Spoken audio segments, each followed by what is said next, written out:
Hey guys, welcome back to RHR Jen. I'm so glad you're here. Honk honk, everyone. What was that? I'm so glad you're here. That's what I was trying to say. John, You can start again. You can no, start no. again. Oh no, I'm leaving this. This is good. John, Okay. it's gonna bring me to my first point, which is first of all, welcome. Glad you're here. Thanks for being here. But you are on an upcoming blooper reel where I can't stop laughing. So I might have to add this to that reel as well. But how are you? I'm fine. How are you doing? I'm good. Thank you for asking. I'm good. I question your sanity a little bit because you agreed to come back and talk to me. So, I know, right? I know. The first question I have to ask you right off the bat is, and we didn't talk about this, but I'm in Ralph. I don't know if you Oh, see good. it. You? I don't know. Nothing.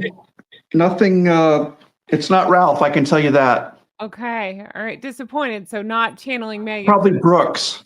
The brothers Brooks. No, Chaps, right? No, none of that. Sorry. I'm not talking literal Chaps, everybody. I'm talking to the flock right now. I'm pointing out in the last episode that Chaps is the lowest tier of the Ralph Lauren. Is echelon the word you would use there? I would think so. Sure. So, yeah, that's why I had to double check. But no, okay. So, how are you doing, John? I'm well. I am well.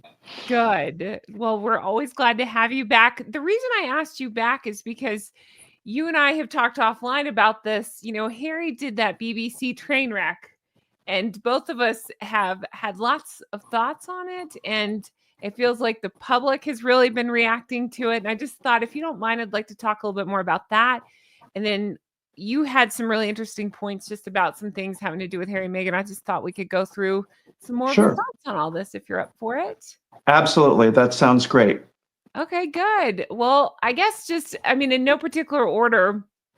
So one of the things we had talked about the last time is Meghan and her liking to give hugs and how it can be jarring. And then you brought up about the chapstick, which I thought was an excellent point. I didn't even think about, we talked about the hugs and the jarring, and then you brought up how the same thing with the chapstick, borrowing chapstick from Catherine. And then we started talking about, and I hadn't thought about it in this way, how the ripped jeans could be considered jarring. Yes. I don't know. What are your thoughts there, if you care to elaborate on that? Well, I think it's all part of the same psych hack, mind game, whatever you want to characterize it as. It's a way just to sort of throw people off balance and put them on the defensive a little bit and make them. It's the kind of thing that's, it's designed to be a distraction, I think. Now, whether Meghan actually goes through a mental process and says, I'm going to mess with these people when they show up or when I interact with them, maybe that's the case. Maybe it's not the case. Maybe it's just something that she does kind of organically, but it's just something that I think seems to be a running trait with her, in the same way we talked about. There's a Robert Redford movie called Spy Game, where Robert Redford's character tries to intimidate someone that he doesn't care for, and they're in an elevator and he tells the person, hey, you've got something in your teeth. And that immediately sends the guy into a panic, looking for a place where he can check to see exactly what he might have in his teeth. It's the same type of a thing, I think. I think I might have also mentioned offline at one point too. I was talking to a police officer one time, and he was talking about how he would change his appearance to conduct a bank robbery. And what he said was, if I was going to rob a bank, I would take a bandage and I would put it right across my forehead between my eyes. And when they went to ask the bank employee, what did this guy look like? The bank employee probably would only be able to give very few details. She would definitely, or she or he would be definitely able to zero in on, yeah, he had this Band-Aid in the middle of his forehead. But of course, by the time the person left the bank, the bandage would be long gone. Sure. But it's the same type of thing where you just mess with people as I said, to throw them off balance and to try to just put them, excuse me, on the defensive a little bit. Yeah. I wonder if that's part of what she does with Harry, in some of those awkward social interactions that we see with her. My assumption is, I'm not diagnosing, but I assume she sure seems like a narcissist to me. So if that's the case, then I assume it's to do with narcissism. But I do wonder too, because it will throw him off if she's like butting ahead or elbowing or whatever it is, or pulling him away. Well, and we just saw a great example of that in New York City when she jumped out of the car and basically blew right by him. And I just think that is so powerful as an example of the way that the two of them interact. Mm-hmm. I think anybody else in the entire world, knowing full well that their boyfriend, girlfriend, husband, wife, significant other, whatever it is, if there is a key important person that's part of your, that is your plus one for whatever you're doing, you always look at that person first and foremost, figure out where they are, what they're doing, if they're in the frame, and then you go off and you shake hands or do whatever it is that else. I think that was just a very, very powerful indication of the way that she relates to Harry. Mm-hmm. And other people, that's not my idea. That's other people's idea as well. Everybody has talked about that, but it does resonate. I think so too. Yeah. I think it says a lot about their dynamic as a couple and just the way she views herself. It's incredible. I cannot think of a scenario where I would do that. Like elbow anybody, friend, romantic partner, anybody out of the way. Who cares if I meet somebody first or second? Well, it was, in her case, it wasn't even an elbow. It was just a total disregard of his presence. Yeah, true. Absolutely. Sometimes it is an elbow, but yeah, I agree. Yeah. I just can't imagine. To me, that's a very childish thing to do. That's something that a little kid, they can't wait their turn. Well, yes. And it's not only not wait their turn, but little kids invariably are very self-centered. And one of the things that I think parents instill in their kids, if they're on the ball, is to say to people, look, you need to be considerate of the other people around you. They talk about, this new, I don't know how new it is, but people talk about main character syndrome and people being so wrapped up in their own story and their own little mini movie or play or whatever it is, that they don't manage to consider other people. And we've also talked in the past about really the definition of class, to the extent that Meghan has it or doesn't have it. And I think one of the things that is so central to being a person with class is the ability to think of other people, because that's where you learn graciousness and you learn consideration. And that's the kind of thing that endears you to other people. When people realize, okay, this person standing next to me could have just been self-centered and self-absorbed and flown ahead, but they didn't. They actually stopped to consider my presence, my needs, what would make me feel good. And I think that that's a type of thing that causes people to look at Meghan and say, you know what, we really don't care for her. And as we know, she is not a well-regarded person in the larger context. And I think, and by the way, and this is another place that I think Meghan falls short without realizing it. I think she is of the opinion that if she can put on enough expensive jewelry and watches and expensive clothing and so forth, that is going to buy her class or class credit, credit for class. And it doesn't work that way. I know some people who are not wealthy at all. They're not sophisticated. They're not educated, but they have a huge amount of class because when you interact with them, they constantly think of other people. They constantly think, what can I do to make this person comfortable in my home, in my car, whatever it is. Mm-hmm. Yeah, no, I think that would require thinking about other people in real time. I just listened to the most recent episode of the podcast, 7.5 minutes of her talking about herself before she even lets her guest answer a question. John, we're 10 minutes into this. I would just now be saying, how are you, John? Right. Yeah. I don't want to hear myself talk that much. Have you seen my lives? I can't stop.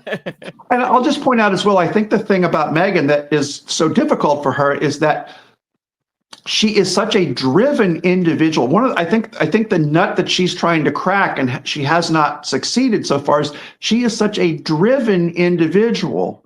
Mm-hmm.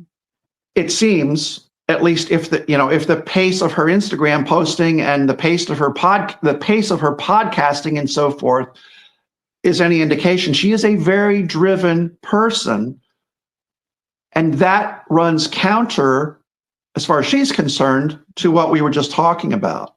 Okay. That she does not have the ability, which some people don't, a lot of people really do. It's entirely possible to be around people who are very driven and who are very self-conscious, but at the same time, they are conscious of other people's presence and other people's needs and so forth as well. And the reason that they do that is that they have figured out that being very driven and trying to get what they want by necessity involves thinking of other people. It is impossible in the world to excel at something on your own in a vacuum without help from other people. And I'll just mention, when I was in business school, I remember vividly, there was a professor in my corporate finance class who said, I have gone to great lengths to fluster and infuriate the people who are the solo actors and who are unable to collaborate and unable to work in a group. And by nature, that's kind of given in a business school and in a BBA or an MBA environment. But this guy went out of his way to say, look, I will really make you unhappy and uncomfortable. And the way he did it was just, the syllabus, not the syllabus, but the stack of papers for the homework assignments was literally that thick. Oh my gosh. And he said, there's no way you're ever going to be able to get through all of my assignments unless you learn to collaborate, unless you learn to work with other people. It was a great lesson. And I know people, some of my classmates, that really had a difficult time with that. And I suspect Meghan would be in that group as well. Yeah, I think you're right. She can talk all she wants about, oh, I've partnered with Netflix and I've invested with, this person and that person and this business. And at the end of the day, I don't really get the sense that it's a legitimate partnership where she is in a symbiotic taking and receiving relationship with other people. And you could even say the same thing about Harry. Is she in a giving and taking relationship with Harry? She would certainly like us to believe that that's the case. But I think people on the outside, in a lot of cases, look at their relationship, and this is my opinion as well. Again, everything that I'm talking about today is just my opinion and observation and ideas that I've gleaned from other people that I think are relevant and useful.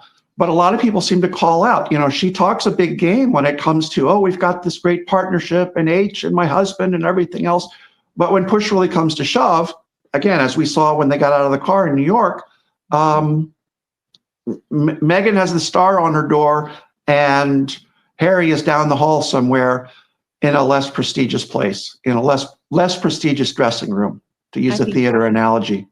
You're exactly right. I think, if you need evidence of exactly what you're saying, just zoom out and think about what's happening right now. Harry is in a blank storm right now of his own making, and rightly so. And anytime that happens, she just doesn't seem to have his back, and he's had hers, right or wrong. And in my opinion, in any kind of partnership, that's how it's supposed to work. Even if you think your partner's wrong, there's a way to handle that and be like, I have his back regardless, or whatever. Yeah. She doesn't do that. So yeah, I think, everything you said, I totally agree. And I can say, that's funny about the driven thing. That hit home so hard for me because I consider myself a very driven person. There's a lot of things I get wrong, but one of the things that I pride myself is on very, very hard work. I figure if I can achieve something, it's going to be through really hard work.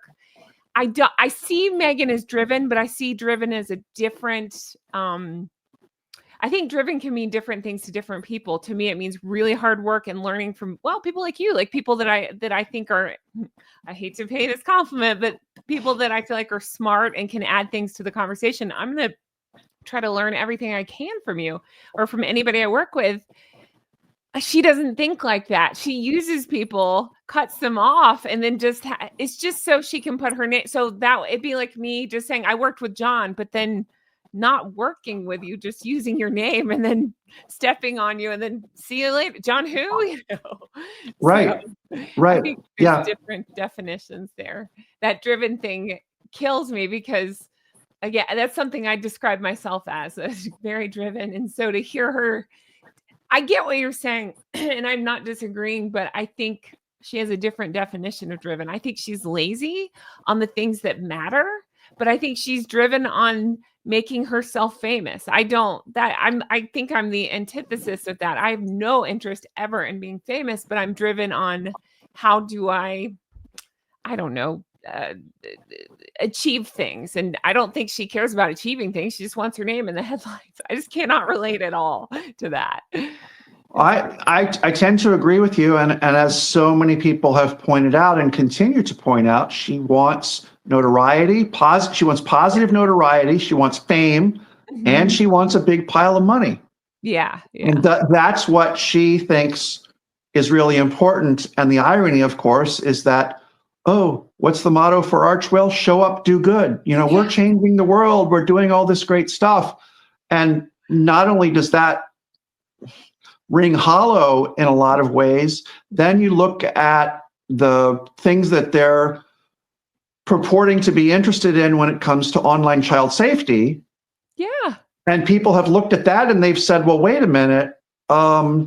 Given some of the other behaviors and things that we know about Meghan and Harry, maybe that's kind of a smoke screen as well. And there's some people in the past, and I don't mind doing it, I'll call out royal grift. As I've said in the past, I don't believe everything royal grift says, but she does do some excellent research, and she makes some I don't agree with all of her conclusions, but she makes some very valid points along the way that are very hard to articulate, are very hard to argue with. And one of them is that this whole business of, we're trying to protect children online. Well, this is all just a cog in the machine of the so-called censorship industrial complex. And so I think there's a lot of room to look under the hood and say, hey, what's really going on here? What are they really trying to do? And what are they trying to accomplish? Yeah, I completely agree. Oh, they're always up to something, aren't they? And their words and their actions never match each other. That's just the craziest thing to me. Well, that's true. Yeah. Always. Yep. And then before we move off this, because we're talking about the jarring actions and stuff, it bears mentioning something that sticks out in my mind that I haven't talked about, and we don't have to go into it, but that moment where she touches Catherine in the church, I believe it was at Her Majesty the late Queen's funeral. She makes a point to touch Catherine's hand, and anybody else in the world, I would say, so what? You know what I mean? Like, that's a thing. I would reach out. I'm a touchy-feely person, so I might reach out and touch someone without thinking about it. But if you have a history of, both of Catherine doesn't speak on it, but Meghan has talked about a history of whatever. There's weirdness there, and so to touch somebody would be jarring for them, and I feel like she knew that. So I feel like that is. Again, that's that almost the same as the hug. It's just something that sticks out that I wanted to touch on. Yeah, I hear what you're saying, and I know a lot of people have looked at that and drawn a conclusion, and they've said, oh, Catherine, kind of recoiled, jumped back. I'm not entirely convinced that that's what happened, but like everything else, if only 50% of the things like that, and the hugging and the ripped jeans and all of those types of things, if only half of those stories are based in some sort of a reality, those observations are based in reality, it's still very significant. It is. I think so too. I think it shows a pattern. Yes. Yeah, I think so. All right. The next point I thought you did an excellent job on. I'd written down is Harry and Meghan, and we don't get political here, so we're not going to, but just in general, they're very much like the last election. You said love them or hate them. It's like I wrote, love it or hate it, don't look away, pay attention to what's going on. So what are your thoughts? Absolutely. I think that's very, very true. Regardless of what you think of the current president of the USA, it's a fascinating scenario to watch and to learn from and to really take lessons from. And the same, I think, is true with Harry and Meghan. We are watching a slow motion train wreck. Yeah. In the same way, I've used the analogy with some other people. If you've ever watched one of those police body cam videos, and the ones invariably that end up on YouTube are the ones that are the most interesting, where people act strangely and so forth. I think we're seeing a slow motion police body cam video of Harry and Meghan sort of unraveling. And I think the interesting thing that I pointed out as well is, if you've seen The King's Speech, with the movie with Colin Firth, and which is a great movie, if you haven't seen it, go out and look at it. It's wonderful. And you have this character that is trying very hard to be obscure and just sort of get along in the world, and ends up being thrust into the pinnacle of the royal family, into a role as king, and manages to rise to the occasion. The relevance of that to the Harry situation is that it's almost in reverse. He was a guy who had just about everything. No, he's not going to be king probably ever, but he's sliding down in the opposite direction into relative obscurity against his best efforts to avoid that happening. And I just thought that was kind of an interesting juxtaposition of one person going from kind of nothing all the way up, and the other person going from the top and just sliding. And I don't think the slide is anywhere near over yet. And we can talk about that in a little bit. I think I totally agree. I almost said spot on. I won't say that. I think you're bang on there, John. I've been told I say spot on too much. I'm trying to change that. I won't argue with you. Fair enough. Okay, so another great point that you'd brought up is people like your Gwyneth Paltrow, your Reese Witherspoon. Only weirdos have that last name. Jessica Alba, people like that have these, big companies, big businesses, that sort of thing, big online presence. They don't say things like, buy my stuff because I'm a woman. It might be geared toward women. You talked about how Meghan, I don't want to step on your toes. Go ahead. I mean, if you want, Meghan's trying to sell feminism. I think you're exactly right.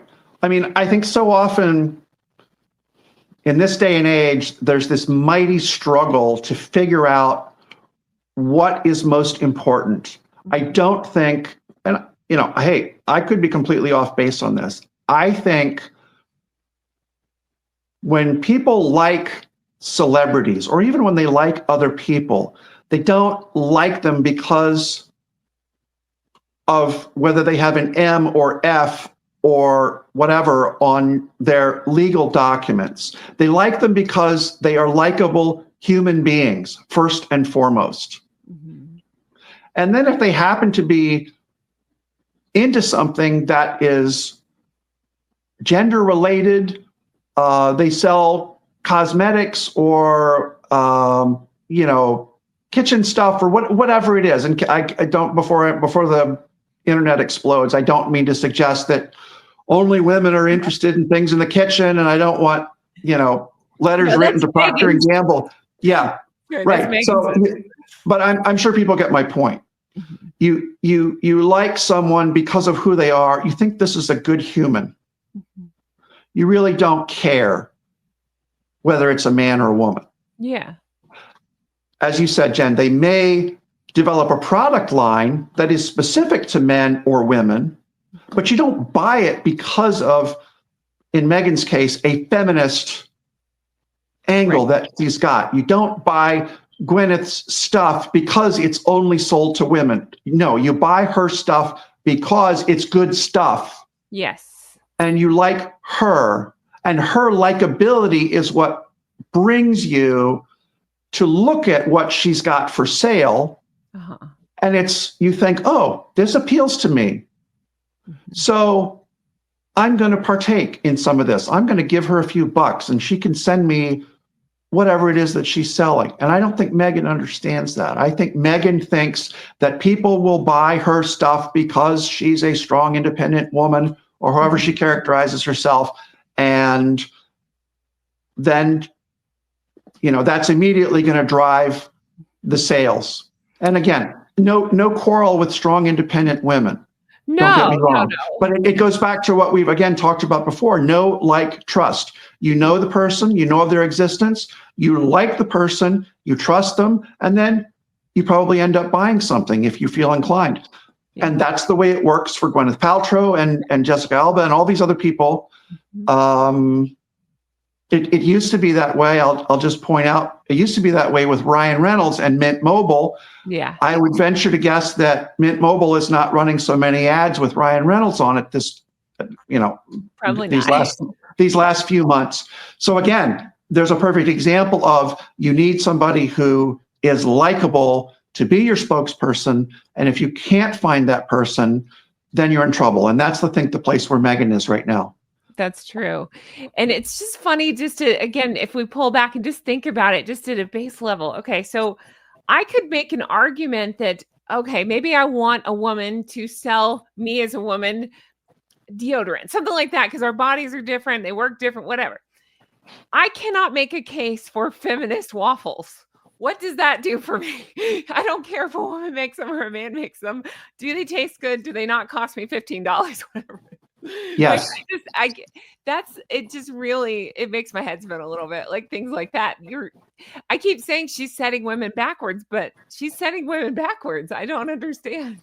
You're not the only person who has said that. I have heard a lot of people, in particular women, who say she is portraying a false image of what it means to be a successful woman.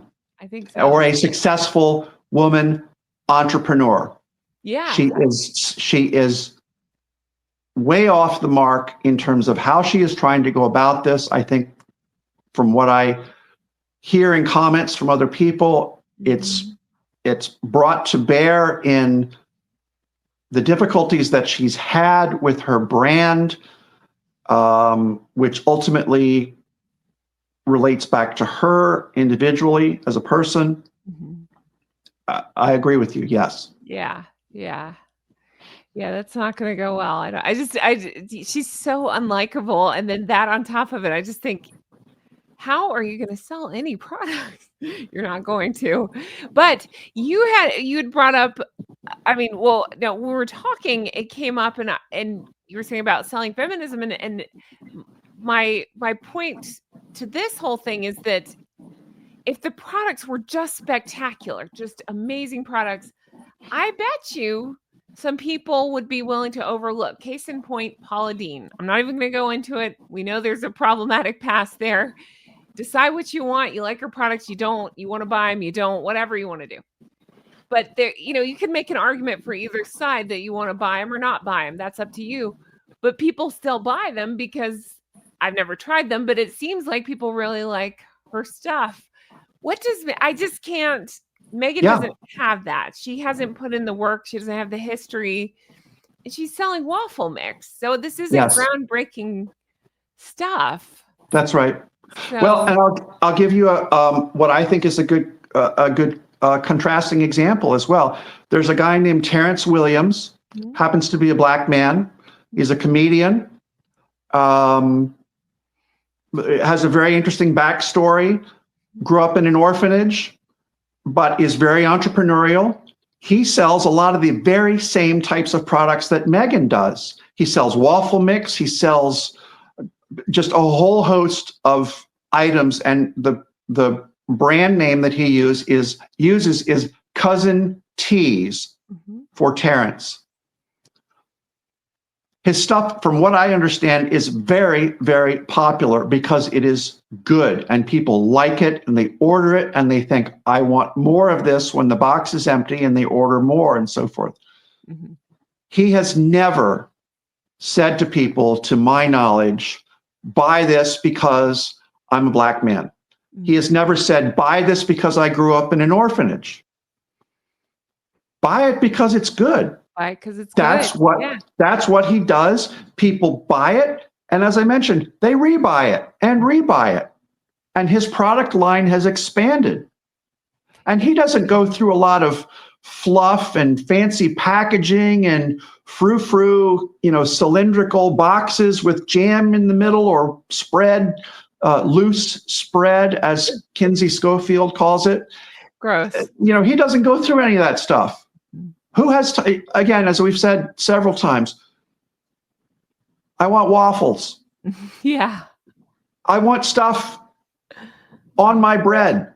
I don't care what color the package was. I don't care that it was in a cylinder with a lift-off top that, it's like it's the Hope Diamond or something inside. I mean, no. Just give me something. And by the way, if I feel like I'm supporting a good cause, like this guy who is a self-made, whatever he is, I don't think he's a millionaire, but maybe he is. I don't know. He's a self-made man. I respect the fact that he grew up in an orphanage. He has not whined and complained about that. He has dug in his heels and clawed and scratched and kicked his way to being a successful business person. Great, icing on the cake. But I just want good waffles. That's it. That's absolutely it. I want good waffles. I don't want to pay twice what I should be paying for them. Yes. And I want to be able to just easily order them online. It sounds like that's not the case with her stuff necessarily. So yeah, no, it's true. Yeah, so people check that out. He's a really good guy. He's very funny. I think his website is, if you Google Cousin T's, again, just even if you're not interested, compare and contrast what Meghan has done with her operation online and what this guy has done. I think you'll find it very interesting. Okay, Cousin T's. I'll check that out. Thank you for the recommendation. Okay, so the next point you had mentioned is about satisfied versus satisfaction. And then about Kurt Vonnegut, and you said, I have something they'll never have. It's called satisfaction. Correct. Yeah, and I think the context of that comment is very relevant, because basically what he was saying is, I have what makes me happy. I don't think for somebody like Meghan, there is a finish line. For all the criticism that Jamie Kern Lima has taken,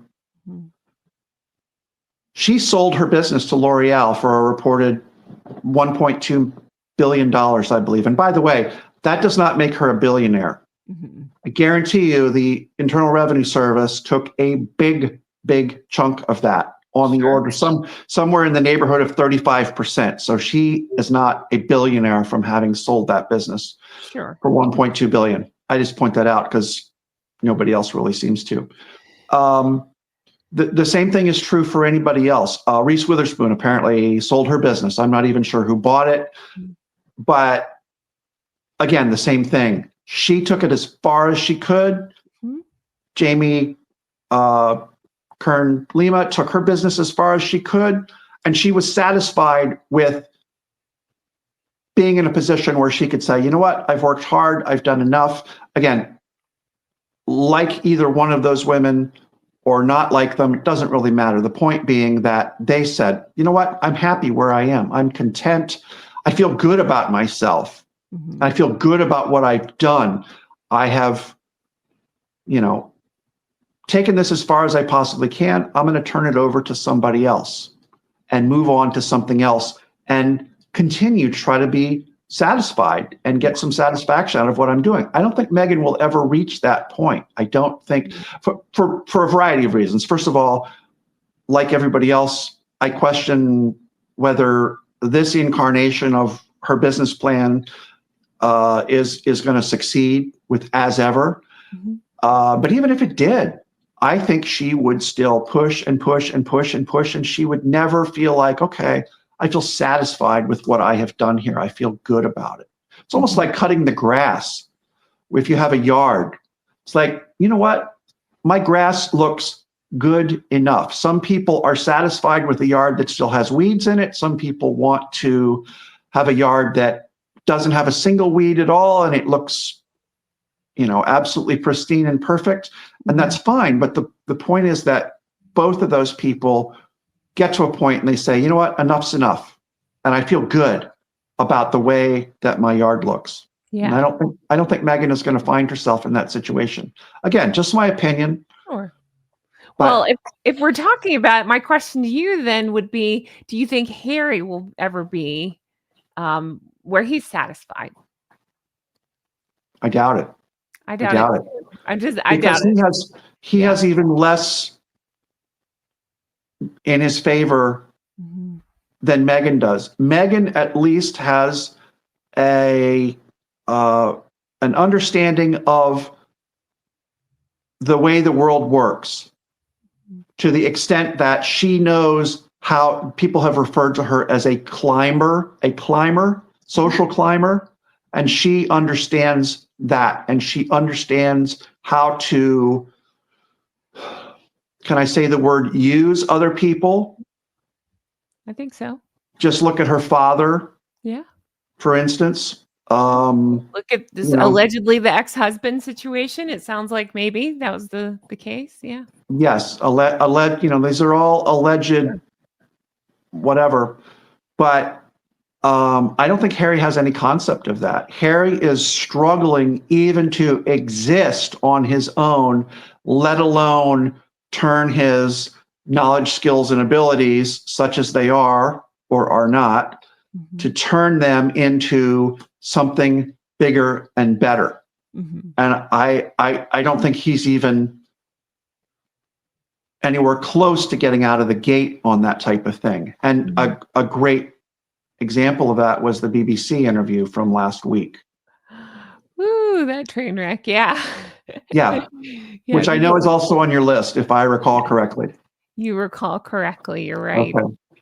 Yeah, I was just curious. I thought you made interesting points about her, and it led me into thinking, I wonder if he ever could be. But no, I don't think so. I think he has a list of grievances written in crayon in his head. So he'll never, as soon as he may cross one off, he's writing 4 more down. So I don't think. Yeah. And we've talked in the past about how tragic that is, but it is what it is. I know. I obsess about that because I think about all the opportunities that they've had and squandered while, again, complaining all the way through. And it's like, God, you never will be happy. But I guess that's their, whatever, if you believe in karma, that's their punishment, whatever, is that they'll never be satisfied. You're right. Yeah. Yeah. And that's not a healthy way to go through life. I mean, no. I hate to sort of wax philosophical like that. And no, I agree completely. Sound like I'm, some old fuddy-duddy, lecturing to a teenager, but it's true. I mean, you really do have to organize your priorities. You have to understand what makes you happy, understand how to fulfill whatever need you feel, in your heart, in your head. And I don't think he is anywhere close to being able to do that. No. As I said, Meghan wants fame and fortune. Yeah. But Clearly. Even if she was handed, she's had both of these things relatively. I mean, you can argue either way, but still, it just wasn't good enough. I think she thought she could do better, so she walked away and has fallen on her face. I don't know. Okay, so another point that you had, I thought this was really funny. We got into last time. First of all, the comments have been fantastic. Thank you guys everybody's left comments. Continue to leave comments. I love to send them to John, especially the really good ones that are like, oh, we love John. I'm like, yeah, he's great. So I always tease him like, oh, don't get a big head, but here you go. But one of the things you did get comments on is you had said Harry looked sharp. Did you want to go back?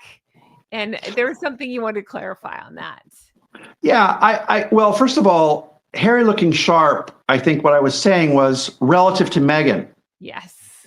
So there's that to start off with. Uh-huh. But also, at least his clothes fit. Yeah. They're not beige. Correct. And somebody somewhere along the line has told him how to do things like have, a hem put on the bottom of his pants, and how to polish his shoes, and how to tie a tie, and how to pick a tie, and so forth. And those are the types of things I was talking about. He looks, he is not, I would call it, I wouldn't say he's a fashion plate, but at the same time, he does look fairly well put together. And again, it's relative in the context of what Meghan looks like. So that's really what I was getting at. I agree. He is not. You don't want to take life advice from that guy, I don't think. No, and he doesn't dress as, runway material. No. He's not going to, even though I think someone said, maybe it was you, Jen, said that Dior maybe had dressed him at one point. Yeah, for the coronation, and it was a train wreck. Yeah. Yeah, but again, relative to Meghan, fair enough. He looks pretty good. He looks pretty good. I would say he gets it right more often than she does. Yes, I agree. Whatever that means. Right. Let's see. Another one. The bar is low. Yeah, that's right. Another thing I'd written down is you had brought up about Harry doing good work. And I put good work in quotation marks. And now I'm trying to remember. Do you remember exactly why? Was that just something he kept saying he was going to do good work? Where did the good work come from? Well, I think it comes back to what we were saying a few minutes ago in terms of the show up and do good. Okay. And just, we're all familiar with the stories out of Sentebale, going to set up this foundation. It's in honor of my mom. Everybody knows the story. But then again, I'm not going to allegedly show up for 5 years. Mm-hmm. And I'm just going to kind of let the thing run on remote control. And then, when I do show up, I'm going to allegedly try to insert people that I like onto the board for whatever reason. And now we see what's happened with that. And there are rumors, just rumors, but rumors that similar things are happening with with Invictus. Mm-hmm. So that'll be very interesting to see. Again, part of the slow motion body cam kind of theme going. Yeah, I agree. Yeah. I think, and that's kind of what you're saying. It sounds like you'd said he ties himself to things that might be seen as good, but what is it that he's actually doing? Correct. Like the Sentebale thing, to your point, how I think they said it had been like 6 or 7 years since he had something like that. Some inordinate amount of time. I think it was 5. Oh, okay, something like that. Yeah. So since he had visited, and it's just like, it's just. I think it all just pad their resume. That's just, I always think that with Archwell, it's so they can send something out at the end of the year and be like, we did stuff, and you're like, but did you? Well, yeah, and a way to look at that from a business perspective as well is what's the value add? Mhm. What are you doing here? I think that's one of the big questions that everybody has about the chief impact officer position that he has with BetterUp, for Mhm. which he's apparently getting paid $1 million a year. What exactly is he doing? I have never heard. Maybe there's a good explanation, but I've never heard it. I'm not I really aware. haven't. And you got to wonder, is it just him lending his name? Because if that's all it is, I would say he's in trouble, Yeah. because the value of the Prince Harry brand is really circling the drain in a lot of people's minds. Yeah. And there's going to be a point at which people say, as was apparently sort of the case with Sentabali, there's going to be a point at which people say, this guy's doing more harm than good. We can't have him around. We don't want to be associated and affiliated with him. We have to work around him. He's a liability. Yeah. Yeah. That's Absolutely. And that's what Dr. Sophie Chanduka said in Sentabali. Yeah. Yeah. Everybody, speaking of the slow motion, train wreck, car wreck, body cam, everybody's waiting for the next episode of that saga as well. Should be fascinating. That's true. I love that you keep mentioning the body cam things. I've been watching those too recently. Those just kind of crack me up. If you guys don't know, there's like weird police body cam videos on YouTube that you can find all kinds of people doing all kinds of weird stuff. So. Yeah, well, and Jen, you make a really good point. I think the reason that those videos are so popular and so fascinating, and again, I'm not talking about the ones that are just, run of the mill sign, here's your citation, sign in the. No, you have to look for the wild ones. Yeah. You look for the wild ones, and the thing that really fascinates people is the sort of the psychology. Mm-hmm. It's like, who in the world would behave that way? Who in the world would do that? Who would talk to the police that way? Exactly. And then all of a sudden, karma kicks in, and they're being dragged out of the car against their will instead of just stepping out voluntarily, which, by the way, you are required to do, at least in the United States. If you're asked to get out of the car, yes, you have to get out of the car. But the point being that it's kind of the same thing about Harry. It's like, what will he screw up next? How far will this go before a giant anvil falls out of the sky and conks him on the head and says, okay, here's your comeuppance for everything that you've done and said. That's exactly it. Yeah. That's why the court case. That's why the court case was so fascinating, because it's like, oops, all right. Yeah. And did he take any deliverable, or did he learn anything from that, being bonked on the head? Doesn't seem like it. Nope. It just made him angrier and ready to go after more people. It's like. Right. Oh, the court didn't do anything for him. Now I'm going to write to the Home Secretary, see what she has to say. Like, yeah. It's not the way the world works. It really is not. So something you had caught a little bit of flack for is people felt like you had defended Harry, and I tried to explain, I don't see it as that. And and sometimes maybe, but I think it's more that you're a nice guy and you try to not, and neither of us are ever looking to bash someone just to bash someone. I don't care who they are. We always say they're people. I get it. I'm not just trying to bash people. I will call out bad behavior. That's where it ends for me. But you had said after this interview, and I thought that would be a good time if you feel like just kind of we could rehash a little bit about this sit down with BBC no more. What are your just tell me your thoughts there.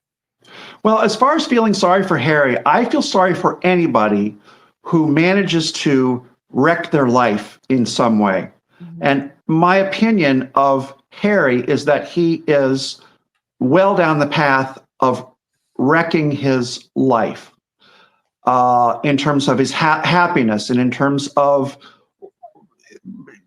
productivity and ways in which he has made the world a better place. I feel sorry for anybody who has all the opportunities that Harry had and manages to screw things up. Again, as I've said many times, it's tragic in a Shakespearean way. People used to pack the Globe Theater to see stories of people getting their comeuppance in the way that Harry is getting his comeuppance. Mm-hmm. I do not in any way feel sorry for him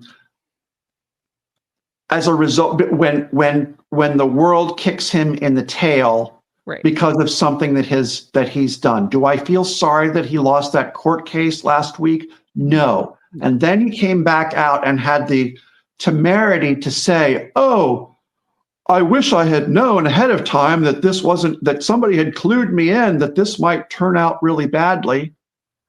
And I'd like to reconcile with my family. What? No. Yes. But they've got to make the first round of apologies because they're the ones that did me wrong. While I reveal personal, private health details about my father, the king. No. Or I revealed my brother's medical information, and I printed text messages from private conversations from my grandfather's funeral, things like that. It's like, oh my God. It's so bizarre. It is so bizarre. So to get back to the original point, yeah, when karma bites him in the rear, I'm there for it. I think everybody else is too. I'm not saying I'm any more of a, or anything, but I do think when there's a life that is wasted in the same way that I feel it's tragic when a life is wasted due to someone's substance abuse or whatever it is. And Jen, you and I have talked offline. I have a good friend who had a sister who went out. She was I think she was 50. She had 2 children. She went out for a walk. She came back from the walk, lay down on the couch, took a nap, and never woke up. And when the medical examiner released the report, it was basically her insides are just blown up, basically, from all the poison that she has put into her body over the course of decades. And again, I'm not trying to imply in any way, shape, or form that that's going to happen to Harry, and I certainly hope it doesn't, for the sake of the 2 children that he's raising. It's an analogy. I get it. It's an analogy, yes. So I'm not suggesting that Harry is going to drink or smoke or poison himself to death in any way. I hope that does not happen. But at the same time, it does happen to people. Yeah. And when it does, it's a shame. I mean, my friend's sister, very attractive girl, very bubbly woman, sorry.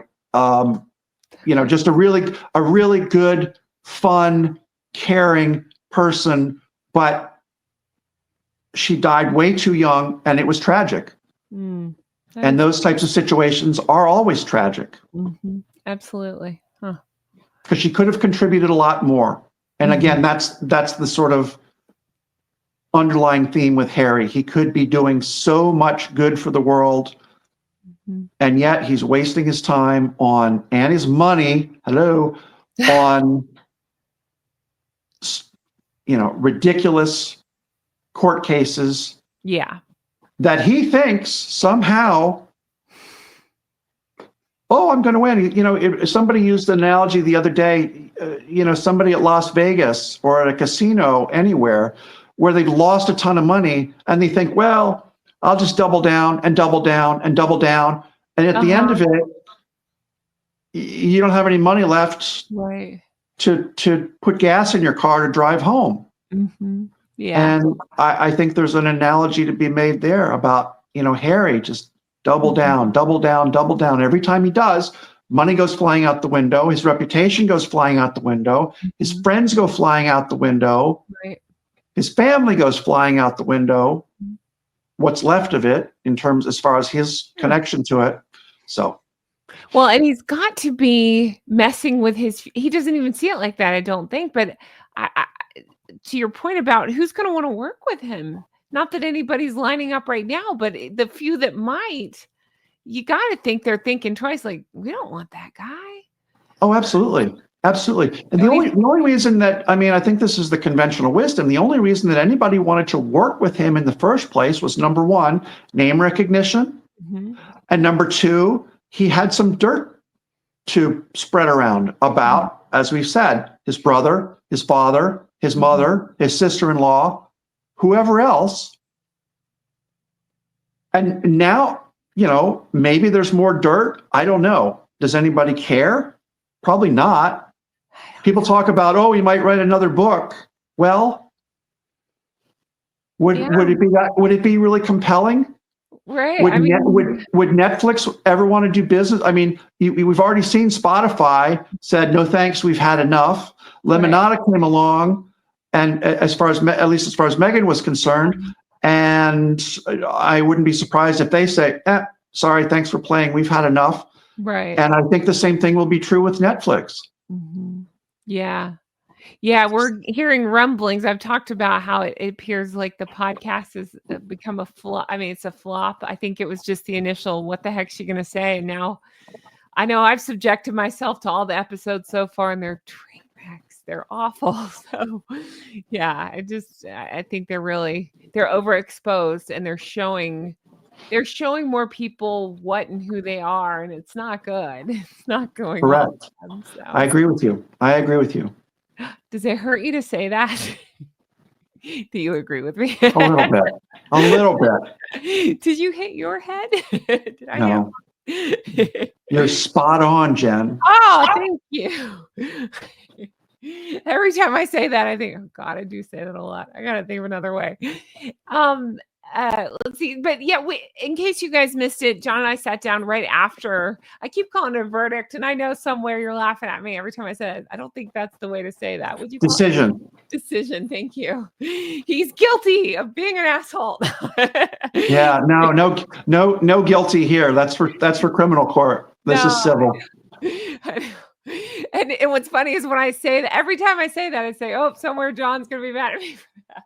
Okay, the decision. We talked through the decision. Yes.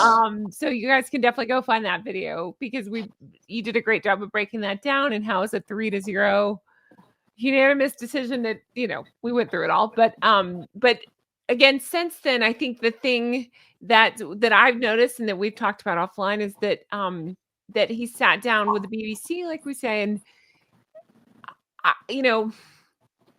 I'm glad that more mainstream media is finally seeing what we have been seeing, which is these people are awful.